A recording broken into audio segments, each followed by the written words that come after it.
والصلاة والسلام على رسول الله وآله وصحبه ومن تبع هداه. إخواني وأخواتي وأبنائي وبناتي الصغار الأعزاء والأعزات، السلام عليكم ورحمة الله تعالى وبركاته. الحقيقة بعد الاستقبال اللي درتيو ليا كنت سائل اش غنقول كاع. راه الاستقبال هذا كافي.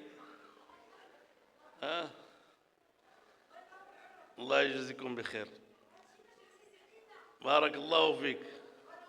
وهذا دابا واحد القضيه، هذا ما نهضر انا ولا تهضروا نتوما اللي بغيتوا.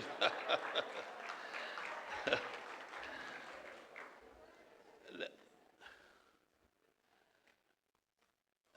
اسمحوا لي غنبدا لكم بواحد الملاحظه حزينه واحد شويه. بطبيعه الحال ما كنتكلمش على الاخوان ديال اسفين اللي توفاهم الله تعالى في ذاك المأساة، وهذه اقدار الله. كيوقع هذا الشيء واخا يعمل الانسان اللي يبغى داك الشيء غادي يوقع، الله يوليهم برحمه الله. وكنتمنى باش المسؤولين يعتنيوا بالاسر ديالهم عنايه حقيقيه، ماشي سطحيه وماشي ديال التلفزيون والكاميرات، لان المسؤول في الاسلام وحنا دوله اسلاميه كيتبع الناس اللي كتوقع لهم المآسي.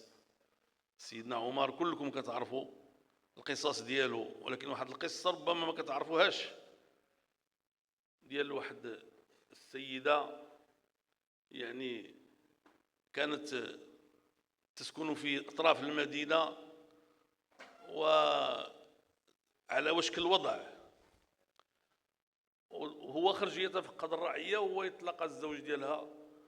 قال له مالك؟ قال له بغيت نشكي الله بامير المؤمنين اللي ما عطانيش حقي، مراتي غاديه توضع وما عندهاش اللي يوقف معاها وما عندي والو من نوكلها الى اخره. قال له بقى واحد شويه هنايا. مشى جاب الزوجه ديالو اللي هي حفصه بنت عمر فيما اذكر، وجاب الدقيق وداك الشيء وقال للمراه دخلي انتيا قبل لي المراه اللي كتولد، وانا غادي نطيب لها شي حاجه انا وراجلها. وبدا كيطيب لها وداك الشيء. واحد الساعه مراته عيطت عليه من داخل الخيمه، قالت له يا امير المؤمنين بشر صاحبك بانه ولد له مولود ذكر. هذاك السيد اللي كان معاه قال له كيف؟ امير المؤمنين يعني زوجته التي هي يعني بنت فيما اذكر سيدنا عمر، لا ماشي هو بنت علي رضي الله عنه، هذا كان مزوج بنت علي. قال له زوجته يعني تقبل او تقبل زوجتي في ميلادها وامير المؤمنين يطبخ لنا الطعام. هذه هي الطبيعه ديال المسؤوليه في الاسلام، ما استطاع الانسان الى ذلك من سبيل. لهذا المسؤولين ديالنا كل واحد فيهم خصو يعرف راسو راه هو في الوضعيه اللي كان فيها سيدنا عمر، لانه مسؤول على واحد، على جوج، على دوار، على قريه، على مدينه، على جهه، راه مسؤول. ما غاديش يقدر يدير بحال سيدنا عمر، ولكن تيخصو يحاول يعمل يعني ما استطاع الى ذلك من سبيل. ف جيت كنقول لكم غنبدا بواحد الاثر حزين واحد شويه، هو انه كتعرفوا انا تقدم بيا السن، ما بقيتش بحال الايامات الاولى اللي كنت كنجي لعندكم وانا شاب الى اخره.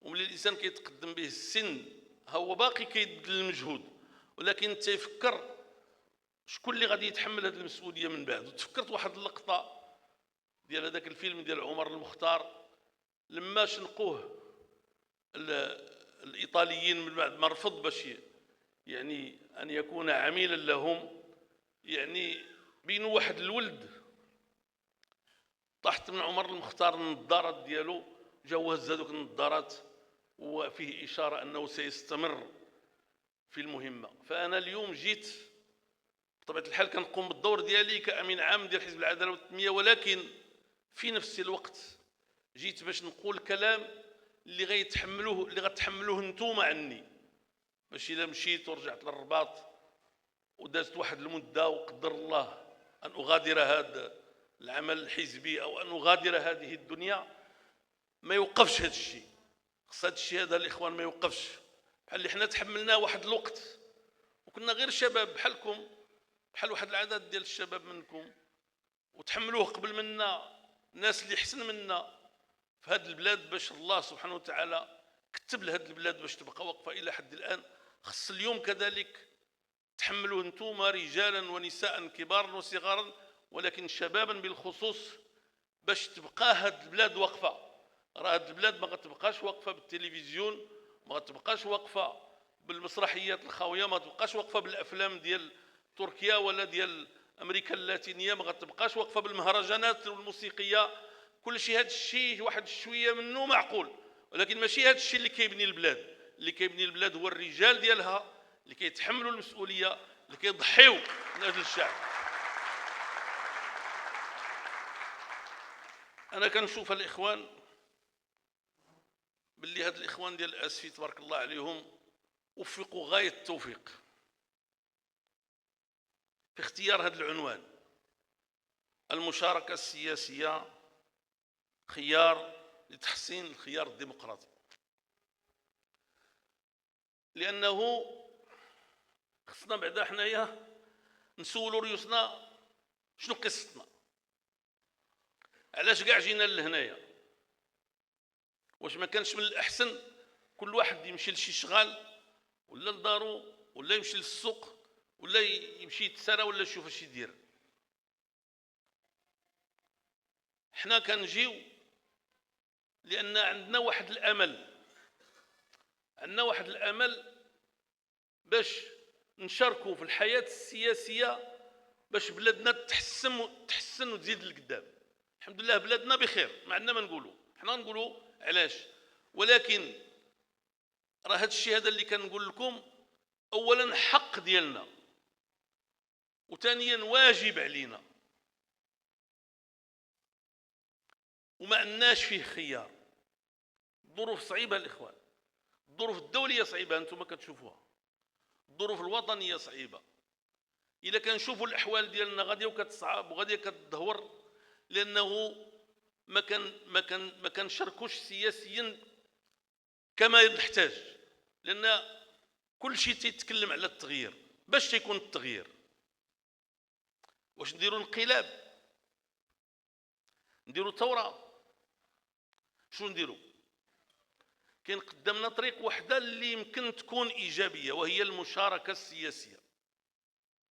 المشاركه السياسيه كتعطيك فرصه مره ب5 سنوات باش تختار شكون اللي غادي يسير الحكومه، حيت واخا تسير الحكومه راه ماشي انت هو الرئيس ديال الدوله، راه كاين رئيس ديال الدوله الله يحفظه جلاله الملك.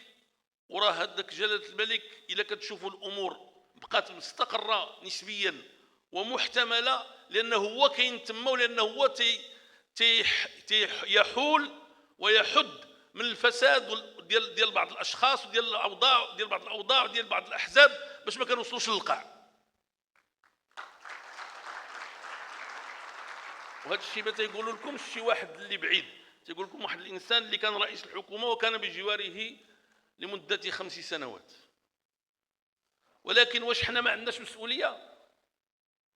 حنا عندنا مسؤوليه، وهذه المسؤوليه هذه هي اننا خصنا نشاركوا سياسيا. ما معنى نشاركوا سياسيا؟ نشاركوا سياسيا معنى نتكلموا. اللي ضراتو شي حاجه خصو الاخوان يتعلم يتكلم. نشاركوا سياسيا بمعنى ندخلوا للاحزاب السياسيه. نشاركوا سياسيا بمعنى نكونوا مسجلين في اللوائح الانتخابيه. نشاركوا سياسيا بمعنى ننتخبوا على الحزب والإنسان اللي صالح ومصلح.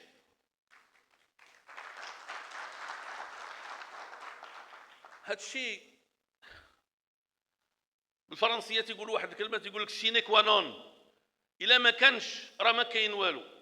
بمعنى اخر، الا كنتوا نتوما ما باغيينش تشاركوا سياسيا، راه كاين اللي باغي يشارك سياسيا، كاين اللي قابض ثور من القرون ديالو وتيستافد على حسابكم وتيدير بالبلاد اللي بغى، وتيدير فيها التعليم اللي بغى، وتيدير فيها الاعلام اللي بغى، وتيدير في وحنا كنشتكيو مره كنشتكيو وكنعاود كل واحد فينا كيمشي لدارو. ما يمكنش، خاصكم داكشي اللي ما خدامش تقولوا باللي ما خدامش دابا اليوم، خاصكم تتكلموا، خاصكم تشاركوا في الحياه السياسيه، خاصكم تدخلوا للاحزاب. غتقول لي السي عبد الاله الاحزاب ما بقاتش مزيانه، الاحزاب ما عمرها كانت كلها مزيانه وما عمرها كانت كلها خايبه، ولكن سمحوا لي راه ماشي حزب هو حزب. حيتاش دابا الناس الخصوم ديالكم الخصوم ديالنا شنو هو الحل ديالهم؟ الحل ديالهم انهم يقولوا ولاد عبد الواحد كاع واحد، كيجيبوا امور سيئه ديال الاحزاب. الناس كيشوفوا بعض الاحزاب يعني كتستغل الدوله، الناس كيشوفوا امور كيشوفوا ناس كيشريوا التزكيات بالفلوس، كيشوفوا امور بحال هكذا، تيقول لك الاحزاب ما مزياناش، وتيجيو وتيشدوا ذاك الاحزاب وتيخشيو معها العداله والتنميه. واش العداله والتنميه كياخذ الرشوه؟ واش العداله والتنميه كيبيع التزكيات؟ واش العداله والتنميه كيعطيكم الفلوس باش تصوتوا؟ واش لا، حتى حاجه من هذا الشيء ما كاينه. ولكن كي غنديروا لهذه العداله والتنميه؟ خشيه في وسط المجموعه وقولوا ولاد عبد الواحد كاع واحد، وهذه كتجي زوينه للشعب. كيقول كل شيء خايب كل شيء. سمحوا لي، ولاد عبد الواحد ماشي كلهم واحد. نتوما سولتوني على السي رضا بوغمازي. السي رضا بوغمازي ولدكم، كتعرفوه كتعرفوا كل شيء ديالو، شاب نشيط مضحي،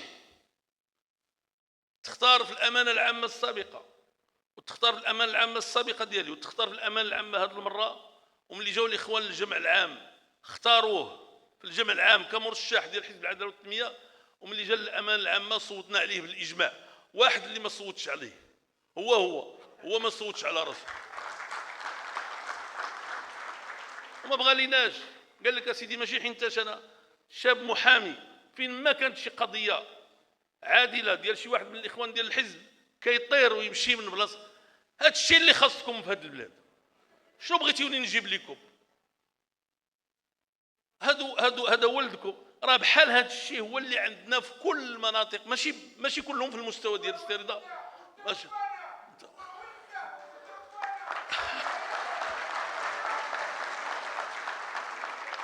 لا، ولكن انا باكم الا بغيتيو المعقول. لا، ما بغيتوش المعقول، ما انا باكم، ما انتم اولادي، ما كنعرفكم، ما كتعرفوني، سيروا الله يعاونكم انا ولد. ولكن دابا خصنا نفهموا شنو هو الحزب السياسي. حيت الاخوان اللي وقع في هذه البلاد العزيزه ان الاحزاب السياسيه كاين فيها اللي كان كيتنازع مع الملكيه ديالنا ومع الملك ديالنا. حنا فهمنا انه ما عندنا حتى مصلحه في البلاد باش نتنازعوا لا مع الملكيه ديالنا ولا مع الملك ديالنا. الملك ديالنا خصو يبقى في المكانه ديالو، موقر محترم، فهمتيني ولا لا؟ العمل ديالو في اطار القانون. ولكن حنا تنجيو باش نعاونوا على المعقول وعلى الحق، ماشي تنجيو باش كل واحد فينا ما نعرف شنو يدي. دابا داك السيد اللي شتيوه قبيله تمايا، شتو ما فهمتش شنو عنده، مشيت لعندو قال لي ياك انت سيدنا اللي عاطيك السياره، ياك انت ما واخد والو. الله يشهد، ما عندي بيني وبينكم يعني حتى درهم ديالكم خديتو عن باطل، وانا يعني واعي بذلك، الا كان شي خطا الله اعلم. ولكن انا جيت باش نقوم بواجب، وابناء العداله والتنميه كلهم جاوا باش يقوموا بواجب وبهذا الواجب.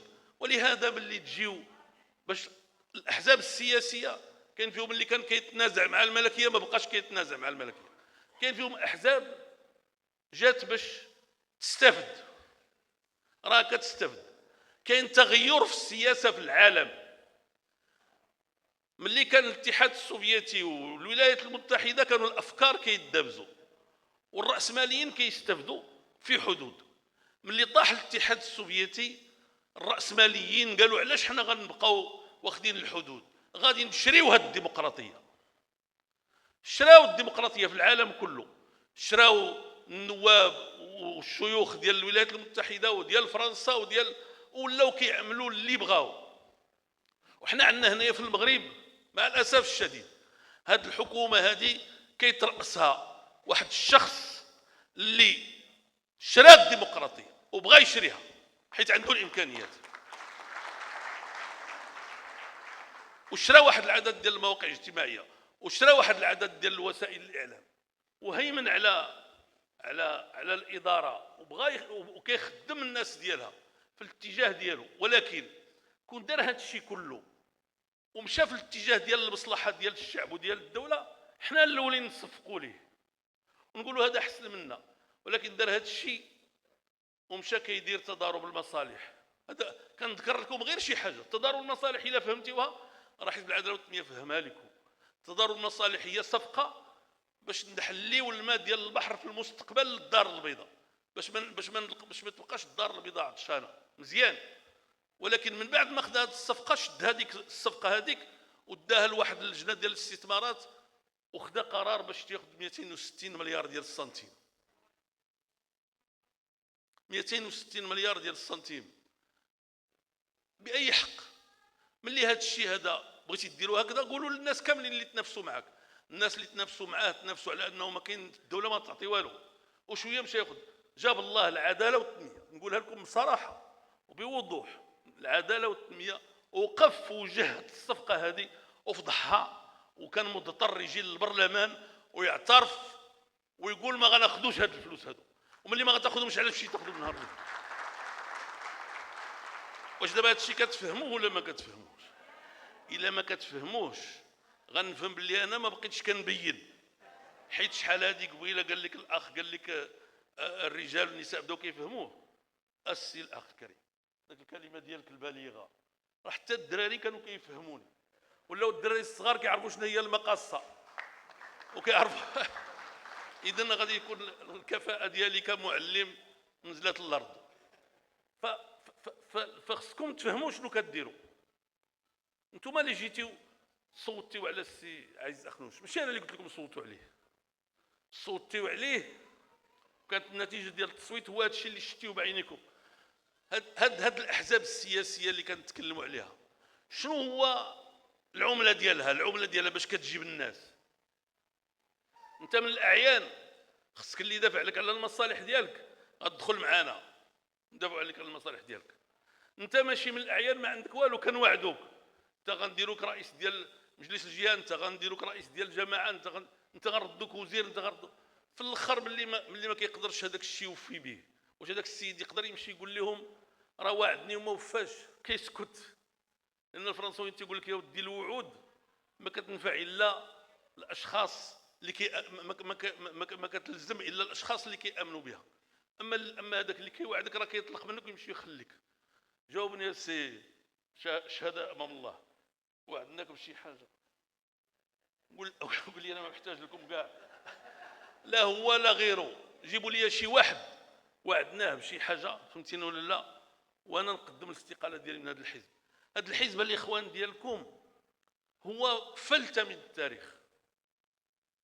ولادكم هادو اللي كبروا معاكم واللي الامكانيات ديالهم كلهم متوسطه، احنا ماشي فقراء الحمد لله ولكن ماشي اغنياء، ما عندنا ثروه، ما عندنا يعني شي وحدين مسك عليهم الله شويه، ولكن وفي نفس الوقت ما جايينش لهذا الشيء باش نكونوا الثروه. يمكن يكونوا شي اخوان ديالنا بغاو يكونوا نواب برلمانيين عندهم اجره مزيانه ماشي عيب، ولا بغاو يكونوا رؤساء الجماعه الا كان شي حاجه شرعيه وقانونيه مرحبا بها. خارج هذا ولاد العداله والتنميه جاو باش يقوموا على الخدمه ديالكم، باش يقوموا على الدفاع على المصالح ديالكم، باش لانهم منكم واليكم وتعرفوا باللي مصلحتهم الحقيقيه ماشي هما يديو، مصلحتهم الحقيقيه هي البلاد يكون فيها العدل والانصاف. ولا كان فيها العدل والانصاف حقهم غيديوه، ولا كان فيها العدل والانصاف ولادهم ولادهم غادي يكونوا بخير. ولكن الا داو انا كنقول لهم لا هما لا هذوك اللي كيديو، راه داك الشيء اللي كتديو حدوا واحد النهار ولا يومين ولا شهر ولا شهرين ولا عام ولا عامين ولا جيل ولا جيلين، ولكن ما غاديش يمشي بعيد. راه ما كاين اللي بغى يدخل للسياسه خصو يجي باش يكون انسان معقول، وباش يكون انسان قدوه، وباش يكون انسان مثالي. وهكذا كان رسول الله صلى الله عليه وسلم، وهكذا يجب ان نكون. وهذا الشيء هذا غادي يكون فوقاش الاخوان ملي تقرروا نتوما باش تحملوا مسؤوليتكم، ومسؤوليتكم هي الحيويه السياسيه. دابا تبارك الله ما عرفتش شحال ديال الاخوان هنايا، 500 ولا 600 ولا الله اعلم. انا عندي سؤال، ملي غادي تكملوا هذا النهار غتمشيو في حالتكم وتجلسوا في ديوركم؟ لا، غتمشيو تجلسوا في ديوركم طبيعي، ولكن خصكم تتصلوا بالناس وتشوفوهم اللي ما مسجلش لا واحد الانتخابيه ان شاء الله، لا واحد الانتخابيه غتفتح على حساب الذي يبلغنا عن وزاره الداخليه، وتقول لهم سيروا تسجلوا. وملي تجي الانتخابات تصوتوا على حزب سياسي معقول، ولا تصوتوا على حزب العداله والتنميه بحال اللي كنتيو كتعرفوا حزب العداله والتنميه من قبل، بحال اللي غتعرفوه الا صوتوا عليه. طبعا غتقولوا لي السي عبد الاله ولكن حتى نتوما درتيو اخطاء. نعم، حنا دخلنا لهذه الحياه السياسيه المباشره في 97 من خلال الانتخابات، وانتم عارفين حنا منين جينا. حنا ابناء الحركه الاسلاميه كنا يعني مشغولين غير بالمسائل التربويه. دخلنا في 97 كنقولوا غير واحد منا يكون الفوق غير ينور شويه الناس وداك الشيء وكذا الى اخره. في 97 جبنا 9 ديال المقاعد، في 2002 جبنا 42. علاش جبنا 42؟ جبنا 42 لانه الناس شافوا في هاد 9 اللي طلعوا ولاو 14 في الاخر ديال الولايه، شافوا فيهم المعقول والجديه والدفاع على المبادئ والقيم، ومنها واحد الخطه وطنيه كانت كتصوبات من قبل واحد الوزير باش تبدل الاسره المغربيه. وقفنا ضدها لانها مخالفه لما يقول الله ولما يقول الرسول صلى الله عليه وسلم ولما هو مصلحه المجتمع. والشعب سمعنا. راه ماشي ما يكفيش تقول قال الله وقال الرسول، لا، خاصك تكون نموذج وتبين داك الشيء من الناحيه العمليه. وقفنا ضد هذيك الخطه. واش عقلتوا على هذه الخطه ولا نسيتوها؟ ديال السعدي. نعم، وقفنا ضد، والشعب شافنا كندافعوا عليها بصراحه بصدق بقوه. ملي جات الانتخابات انتقلنا من 14 ل 42. واش بقات شي هضره؟ ملي انتقل من 14 ل 42 وكاين اللي كيقول جبنا اكثر، حنا نقولوا هذا الشيء اللي كاين. ثم مشينا للانتخابات ديال 2007 جبنا 46، بقينا ديك الساعات. ثم مشينا للانتخابات ديال 2011. في 2011 كان ناض واحد الغول في السياسه. بين عشيه وضحاها ترأسه صديق الملك فؤاد علي الهمه. ما عندي ما ندير له انا، هو اللي هود السياسه ماشي انا اللي قلت له يهود لها. ترأسه وسيره، فهمتيني ولا؟ وجاو الناس سمعوا صديق الملك وكان دار واحد التجربه، دا واحد 3 ديال المقاعد في بن قرير، فهمتيني ولا لا؟ ودخلوا الناس معاه ودا في الانتخابات ديال 2009 ديال عقلتيو حبوا تبن 16,000 مرشح، جا هو الاول وبدا تيقول انا اللي غنجي الاول. ولكن نسى باللي كاين الله سبحانه وتعالى، حيت الله سبحانه وتعالى راه كيتدخل في الصغيره والكبيره. عندكم يسحب لكم باللي راه كل واحد كيدير غير اللي بغاه هو. راه الله حاضي، ان ربك لا بالمرصاد. جاء الربيع العربي بانت الحقيقه ديال ذاك الحزب، ولا راجع هو الثالث ولا الرابع ولا ما عرفت شحال. وشكون اللي غيتصدر المشهد؟ حزب العداله والتنميه.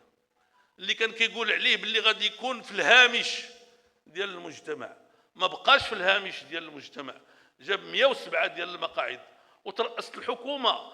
وكانوا كيقولوا هذا السي بن كيران راه كيطلب يكون رئيس ديال الحكومه غير 6 شهور. انا ما عمرني طلبت لا 6 شهور لا 6 سنين لا 60 عام. انا الا بغاوني ما نتخلاش على بلادي، ما بغاونيش الله يربحهم. انا ما كنسعى حتى واحد، كان واحد الشريف والا بغيتيوني ها 23 في التنبير جايه.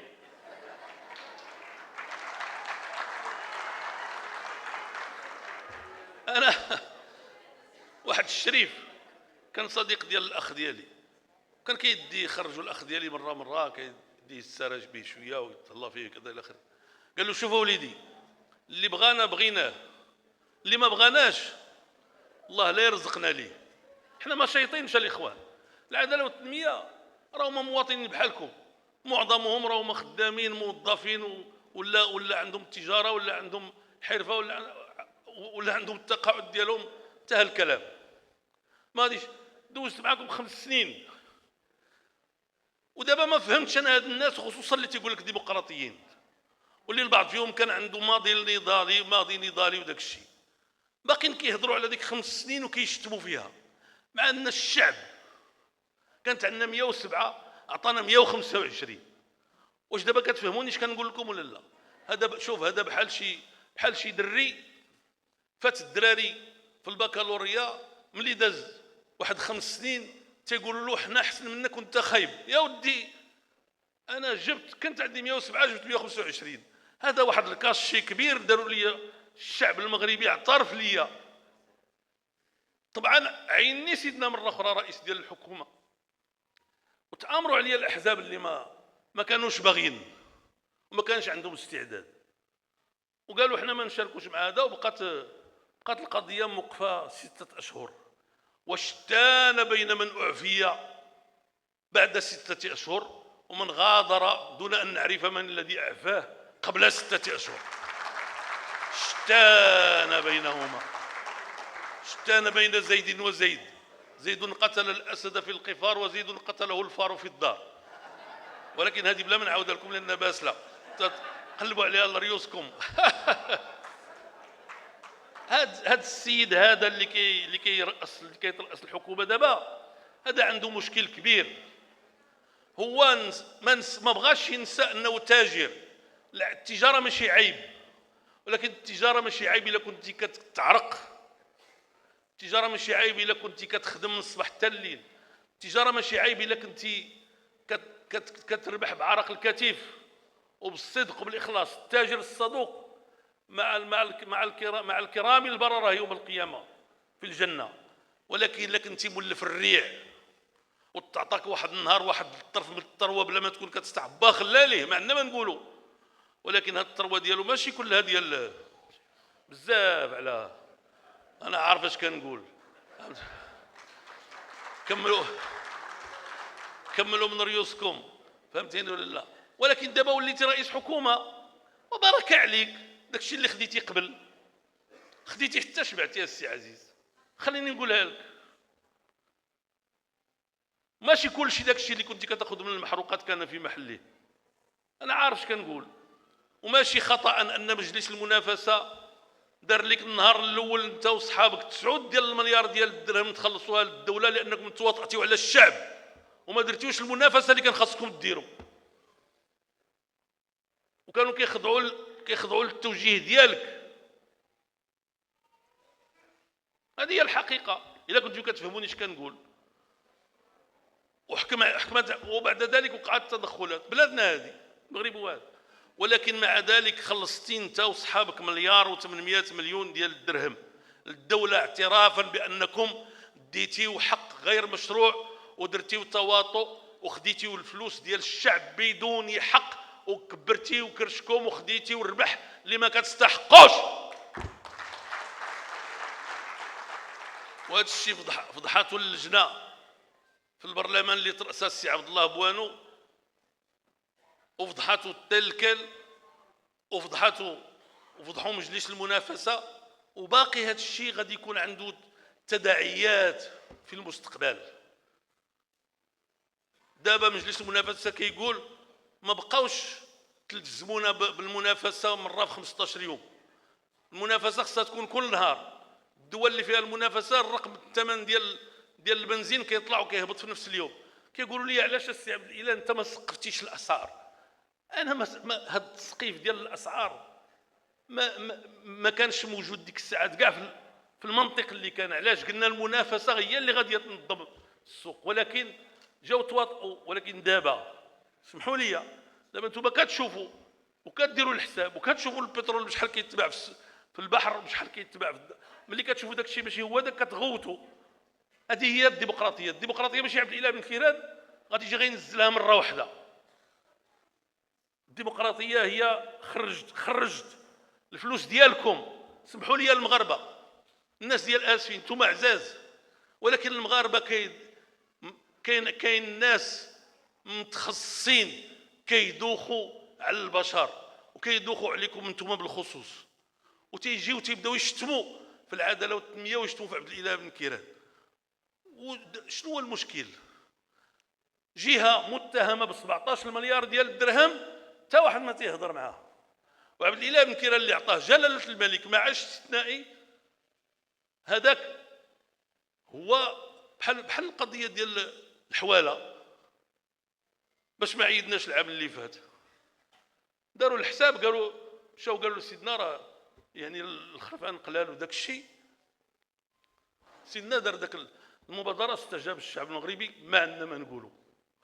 وشويه 17 مليون راس ديال الغنم ولا 33 مليون راس ديال الغنم والماعز وكذا والى اخره. قال لك لقينا عند عبد الاله بن كيران 30 خروف، هو اللي ما عطاناش الارقام صحيحه. انتم ما فهمتيوش هذا الشيء العيالات. الرجال هما اللي كيشريو الحوال، انتم كتعرفوا غير تاكلهم. واش فهمتيو؟ اولا والله ما عندي لا خروف ولا نعجه ولا معزه ولا صحيح المراه ديالي وولدها عندهم واحد المحل فيه شي بركه بحال هكذا اللي كيقولوا 30 ولا 40، وجاو قال لك لا انت السبب، انت كي درتي ولا عباد الله. ان هذا اخي له 99 نعجه ولي نعجه واحده فقال اكفلنيها وعزني في الخطاب. خصهم يلصقوا في عبد الاله بن كيران والعداله والتنميه كل شيء. والسبب، وشوف دابا انا غنقول لكم بقات فيا واحد القضيه انا كنقولها له من هنا السي عزيز. البارح مشيتي البارح مشى ذاك المكناس المعرض ديال الفلاحه وداز عند شي مالين الحواله وبغى يفهمنا باللي هما السبب اللي ما عيدناش حيت شدوا الخرفان. عيب عليك انت رئيس الحكومه، واخا كاع يكون هذا الشيء صحيح. مشيتي للمعرض قول للناس كلمه ديال الخير ودوز مع الطريق، كتقول لهم نتوما اللي شادين الحواله زعما باغي تلصق فيهم داك الشيء ديال العام اللي فات. شوف السي عزيز، راه الناس فاهمين. كنتي رئيس حكومه ما عجبتيش الناس، عوال على الفلوس، عوال على الاداره، عوال على الموظفين. جابها لك الله من عنده، قال لك خرج قبل الاوان، خرج من الرئاسه ديال الحزب باش ما تعاودش ترشح للانتخابات وما تعاودش تكون رئيس حكومه، حيت المغاربه ما بغاوكش. وحيت خلوني نكمل لكم، وحيت السياسه ديالك واخا كدير لها المكياج، واخا كتبقى يعني اش غنقول لكم يعني تخربق على عباد الله. الشعب خرج لك في الشوارع من خلال جيل زد وكاد البلد ان يشتعل لولا لطف الله، لولا التعقل ديال هاد الشباب، لولا التدخل ديالي وديال الناس اللي بحالي اللي نصحوا لهم، ولولا التصرف الجميل ديال جلاله الملك في هذا الموضوع.